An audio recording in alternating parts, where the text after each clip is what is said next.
پاکستان کا ایجنڈا نہیں تھا. یہ جو بیرونی سازش جو باہر سے مل کے انہوں نے کیا ہے، وہ ڈونلڈ لو نے جو ہمیں دھمکی دی کہ جناب آپ اگر عمران خان کو نہیں ہٹائیں گے تو یہ ہو جائے گا، اگر ہٹا دیں گے تو ہم سب کچھ معاف کر دیا جائے گا. تو ڈونلڈ لو نے جب وہ سائفر بھیجا تو اگلے دن ہی جس کو بھی اس نے دھمکی دی اگلے دن سب کچھ ہونا شروع ہو گیا. وہ عدم اعتماد بھی اگلے دن ہو گئی. اس کے بعد پھر لوگوں نے بھی جانا شروع کر دیا. یعنی جب معیشت اوپر جا رہی ہے، پہلے 2 سال جاتے جب ملک کے حالات مشکل تھے، جب ہم کرونا سے بھی لڑ رہے تھے اور پھر جو IMF کے پروگرام میں ہم نے خرچے اپنے سارے کم کیے، بے روزگاری تھی، تو جانا تو تب چاہیے تھا. تو جب 6% گروتھ ریٹ پہ ملک جا رہا ہے تو کیا وجہ ہے کہ یہ کوئی 20-40 لوگوں نے لوٹے ہونے کا فیصلہ کیا؟ کیونکہ یہ سازش کا حصہ تھا. وہ اس لیے نہیں جا رہے تھے کہ ملک کے اب حالات برے ہیں، وہ اس لیے جا رہے تھے کہ یہ پلان کیا ہوا تھا گورنمنٹ گرانے کا. اور یہ بیرونی سازش کے اندر یہ ملے ہوئے تھے ساتھ، یہ جو میر جعفر اور میر صادق ہے.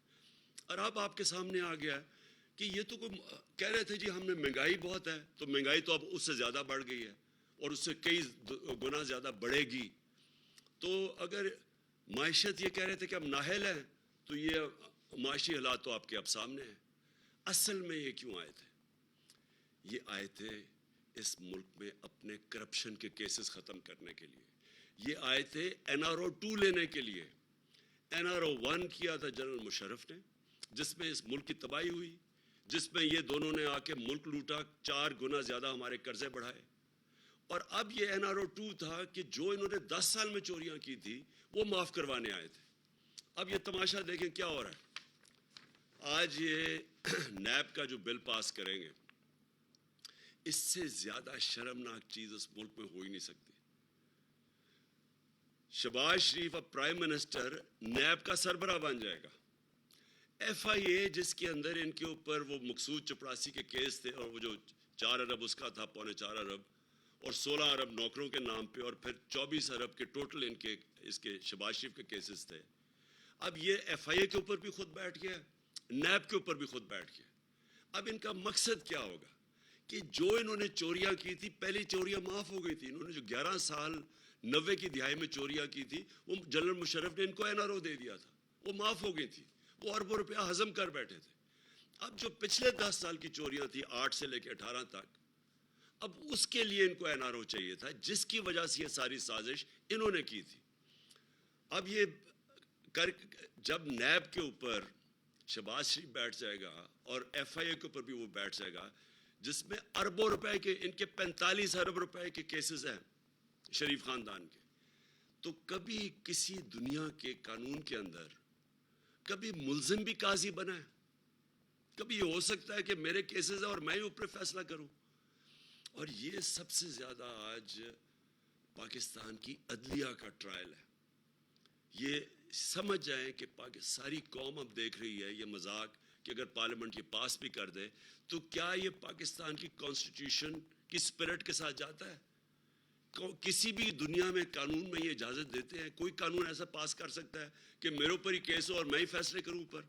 اگر سہولت ان کو دینی ہے تو جو پاکستان میں جیل میں چھوٹی چھوٹی چوروں پہ لوگ بھرے ہوئے ہیں، ان کو بھی یہ سہولت دے دیں کہ وہ بھی اپنے اوپر بٹھا کے اور اپنے فیصلے کروا لیں.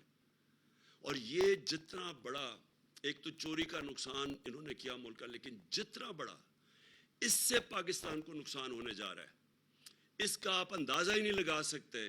کیونکہ ہمیں پتہ ہے ان کے 10 سال میں جو چوری کیا، ہمیں کس طرح کا ایک ملک ملا تھا جس کا دیوالیہ نکلا ہوا تھا. ہمارے پاس 3 ہفتے کے صرف پیسے تھے فورن ایکسچینج، اپنے فورن لائبلٹیز کے لیے. مجھے پتہ ہے کہ مجھے کتنی ہمیں شرمندگی اٹھانی پڑی جب جانا پڑا اپنے دوست ملکوں کے پاس اور ہاتھ پھیلا کے کہ جی ہمیں پیسے دے دیں نہیں تو ہمارے ملک کا دیوالیہ نکل جائے گا. اور پھر ہم نے کیسے ملک کو اس میں سے نکالا. اور اللہ کا کرم ہے کہ یہ جو اکنامک سروے میں پاکستان کی پرفارمنس آ رہی ہے، یہ تو اب ہم نے تو نہیں اناؤنس کر رہے ہیں نا، یہ ان کے دور میں پرفارمنس ہماری اناؤنس یہ کر رہے ہیں اکنامک سروے میں. تو پھر یہ جو انہوں نے تباہی کی اپنے 10 سالوں میں، اب کیا ہے ان کو ساری قوم دیکھے گی اور یہ ساری چیزوں سے یہ بچ جائیں گے اور ان کو معافی دے دی جائے گی، جبکہ غریب لوگ جیلوں میں رہیں گے. میں آج اپنی قوم کے سامنے یہ کہنا چاہتا ہوں کہ دیکھیں یہ ہمارے لیے ایک فیصلہ کن وقت ہے. یہ کامیاب ہو گئے. یہ پہلے تو انہوں نے نیب ختم, آج سمجھ لینا نیب ختم, یہ سمجھ لیں کہ ایف آئی اے ختم. اس کا مطلب ان کی چوریاں سب معاف ہو گئی, این آر او 2 مل گیا. دوسرا کام یہ کیا کرنے جا رہے ہیں, یہ اب الیکشن کمیشن کے ذریعے ابھی سے دھاندلی کی تیاری کر رہے ہیں. پہلے تو انہوں نے سب نے مل کے, اور وہ جو الیکشن کمیشن ہے ای وی ایم مشینز پہ ڈیلے کرتے گئے, کیونکہ اگر ای وی ایم مشین آ جاتی جو سارے دھاندلی کرنے کے طریقے وہ ختم ہو جانے تھے. جیسے ہی الیکشن ختم ہوتا ہے بٹن دباؤ رزلٹ آ جانا تھا. انہوں نے وہ ہونے نہیں دیا, اور جو ساری دھاندلی ہوتی ہے وہ جیسی الیکشن پولنگ ختم ہوتی ہے اور رزلٹ اناؤنس ہونے کے بیچ میں ساری طریقے ہوتے ہیں دھاندلی کرنے کے. تو پہلے تو وہ نہیں آنے دیا. پھر اوورسیز پاکستانی, ان کے لیے انہوں نے قانون, ان کو ووٹنگ ان کا حق لے لیا. پہلی چیز کہ وہ لوگ جو سب سے بڑا اثاثہ ہے اس ملک کا, بیرون ملک پاکستانی, جو یہاں ابھی آپ کو میں نے بتایا 31 ارب ڈالر جنہوں نے بھیجا اس ملک کو. دیکھ لیں کہ آئی ایم ایف نے کتنا ہمیں اب تک پیسے دیے یا امداد کتنی آئی ہے, اور دیکھ لیں کہ ان لوگوں نے اس ملک کے اوپر ہمارے اوپر کس طرح اس ملک کی خدمت کی ہے. ان کو یہ ووٹنگ رائٹ صرف اس لیے نہیں دے رہے کہ ان کو ڈر ہے کہ وہ ان کو ووٹ نہیں ڈالیں گے. تو اور دھاندلی کی تیاری ہو رہی ہے, وہ ہم پوری حلقہ بندیوں کے اندر ہمیں نظر آ رہی ہیں چیزیں. ہم پورا بھی اس پہ بھی عدالت میں جائیں گے کہ کس طرح انہوں نے لوگوں کی ووٹ ادھر ادھر کی ہے, کس طرح انہوں نے مینیج کیا, اور ابھی سے تیاری کر رہے ہیں دھاندلی کی. کیونکہ یہ کبھی بھی دھاندلی کے بغیر یہ جیت نہیں سکتے, کیونکہ ان کے پبلک کے اندر تو نکل نہیں سکتا یہ. اب جس طرح انہوں نے سازش کر کے اور اب جو لوگوں کی کمر توڑی ہے مہنگائی کے ذریعے, تو اس لیے اب یہ کریں گے کیا, انہوں نے سب سے پہلے اپنے کیسز ختم, اس کے بعد الیکشن کو کیسے انہوں نے دھاندلی کے ذریعے جیتنا ہے, اور تیسری چیز انہوں نے کیسے خوف پھیلانا ہے لوگوں کے. جس طرح انہوں نے ایک پرامن احتجاج کے اوپر جو ظلم کیا ہے پاکستان کی تاریخ میں, شاید کسی مارشل لاء میں ایسا ہوا ہو. کسی جمہوریت کے اندر میں نے اس طرح کا پولیس کو ظلم نہیں کرتے دیکھا جو انہوں نے کیا ہمارے لوگوں کے اوپر. اور مجھے افسوس سے کہنا پڑتا ہے کہ اس کے اوپر جو ہم رسپانس ایکسپیکٹ کر رہے تھے اپنے انصاف کے نظام سے, وہ ابھی تک ہمیں نہیں ملا. صرف تفتیش کر لیں کہ کس طرح انہوں نے عورتیں بچوں کے اوپر جو ظلم کیا ہے پولیس نے, اور یہ پلان کر کے کیا. جس طرح ماڈل ٹاؤن میں انہوں نے خوف پھیلانے کے لیے جو قتل کیے تھے لوگ, اور بچ گئے ابھی تک, کہ دن دہاڑے انہوں نے لوگوں کو 14 یا لوگوں کو قتل کیا اور 60 لوگوں کو گولیاں ماری, ٹی وی کے اوپر مار رہے تھے. اسی طرح یہ خوف پھیلانے کے لیے انہوں نے کیا. اور یہ جو ایف آئی آر میرے اوپر, ہمارے اوپر, سب کے اوپر ایف آئی آرز کاٹ دیے. یہ کبھی بھی نہیں ہوا کہ بلاسفمی کی ایف آئی آر حکومت کاٹے کسی کے خلاف. یہ پاکستان کی تاریخ میں نہیں ہوا. وہ ہمارے اوپر انہوں نے ایف آئی آرز کاٹی ہوئی ہیں, ہمارے لوگوں کے اوپر سب پہ ایف آئی آر کاٹی ہوئی. تو یہ وہ خوف پھیلا کے کہ کسی طرح لوگ ڈر جائیں ان سے, اور یہ کسی طرح ڈرا کے لوگوں کو یہ اپنے کیسز ختم کروا کے الیکشن کمیشن کو ساتھ ملا کے یہ پھر سے جیت جائے. تو میں آج یہ اپنی ساری قوم کے سامنے رکھنا چاہتا ہوں کہ یہ ہمارے لیے ایک فیصلہ کن وقت ہے. ہمارے سامنے ایف آئی اے کو جو انہوں نے کیا ہے, میں وہ ایف آئی اے کے جو ڈاکٹر رضوان جو ان کے کیس کی تفتیش کر رہے تھے, ہارٹ اٹیک سے وہ مر گئے, کوئی ان کی ہسٹری نہیں تھی ہارٹ ڈیزیز کی. پھر ایک اصغر تھے, وہ بھی تفتیش کر رہے تھے ایف آئی اے کے ان کے کیسز کے اوپر, اس کو ہارٹ اٹیک ہو گیا. اب آج ہم سنتے ہیں کہ مقصود چپڑاسی, جس کے اکاؤنٹ میں انہوں نے 4.25 ارب روپیہ 375 کروڑ روپیہ اس کے اکاؤنٹ میں ڈالا تھا, اور اس کو باہر بھگایا ہوا تھا دبئی, آج پتہ چلا وہ دبئی میں ہارٹ اٹیک سے مر گیا. میں یہ سمجھتا ہوں کہ ان سب کے اوپر تفتیش ہونی چاہیے. یہ ہو ہی نہیں سکتا کہ ان کے جب بھی کوئی کیسز ہوں, یا وہ ایل ڈی اے میں آگ لگ جاتی ہے ان کے ریکارڈز کے اندر. ہمارے دور میں کیوں نہیں کسی آگ لگی, کئی ریکارڈز جلے ہیں, ان کی کتنی دفعہ ریکارڈز جلے ہیں. یہ پورا مافیا اسٹائل ان کا آپریشن ہے. خوف پھیلاتے ہیں, لوگوں کو ڈراتے ہیں, پھر خریدتے ہیں, یا خریدتے ہیں یا ڈراتے ہیں. اس کے اوپر پوری تفتیش ہونی چاہیے کہ یہ مقصود چپڑاسی بھی ہارٹ اٹیک سے گیا, اور یہ دو بھی. اور پھر ایک ایف آئی اے کے نیب کے نیب کی آج میں صبح اخبار میں پڑھ رہا ہوں کہ نیب کے جو تفتیش کر رہا ہے ایک آفیسر جو تفتیش کر رہا ہے پنڈی میں آصف زرداری کے کیسز، اس کو اس کے گھر پہ چھاپا پڑا ہے، اس کا دروازہ توڑ کے اندر لوگ گھسے ہیں اور وہ کوئی چیزیں ڈھونڈ رہے تھے، اور وہ آج خبر آئی ہے. تو جب آفیسرز ہی نہیں، کون ان کے خلاف بولے گا؟ اب جب یہ اوپر بیٹھ گئے ہیں تو ان کو تو سارا ایک مافیا کنٹرول ہو گیا. تو میں آج آخر میں یہ بات کرنا چاہتا ہوں کہ، اور یہ میری آخری بات ہے آپ سب سے، کہ دیکھیں ہمارے پاس اب دو راستے ہیں. ہم چپ کر کے یہ سہ جائیں تو یہ ملک جس طرف جا رہا ہے اور جدھر یہ لے کے جا رہا ہے اس کا کوئی مستقبل نہیں ہے. معیشت کا آپ نے دیکھ لیا، مہنگائی آپ نے دیکھ لی. اب یہ جو کنٹرول کریں گے سارے ادارے، ان ساروں کو ختم کریں گے. اور یہ جتنے بھی پاکستان کے ادارے ہیں آہستہ آہستہ، کیونکہ انہوں نے اپنے آپ کو اوپر رکھنا ہے قانون سے، کیونکہ یہاں قانون کی بالادستی نہیں ہوگی، یہاں ان ڈاکوؤں کی کنٹرول ہوگا. انہوں نے اوپر بیٹھ کے ساری پاکستان کے ادارے تباہ کر رہے ہیں. ہمارے دور میں میں ذرا سوال پوچھتا ہوں کہ بتائیں کسی کے اوپر جھوٹا کیس کیا؟ کتنی ایف آئی آرز کسی کے اوپر کٹوائی؟ انہوں نے 3 دفعہ لانگ مارچز کی، کبھی کسی کے اوپر کوئی ایک فائر کیا ٹیئر گیس کا، کبھی ہم نے ان کو تنگ کیا، روڈ بلاکس کیے، کنٹینر لگائے. کتنی دفعہ ہم نے کیا؟ میں نے کبھی عدالتوں کے اندر کبھی انٹرفیئر کیا؟ کبھی ہم نے نیب کے اندر کوئی انٹرفیئر کیا؟ کبھی ایف آئی اے سے کوئی جھوٹے کیسز بنائے؟ ہم سب کے اوپر کیسز بن رہے ہیں، ساروں کو ڈرایا دھمکایا جا رہا ہے. کبھی ہم نے، اور الیکشن کمیشن کبھی ہوا ہی نہیں ہے کہ سٹنگ گورنمنٹ کے خلاف سارے الیکشن کمیشن کے فیصلے آ رہے ہیں.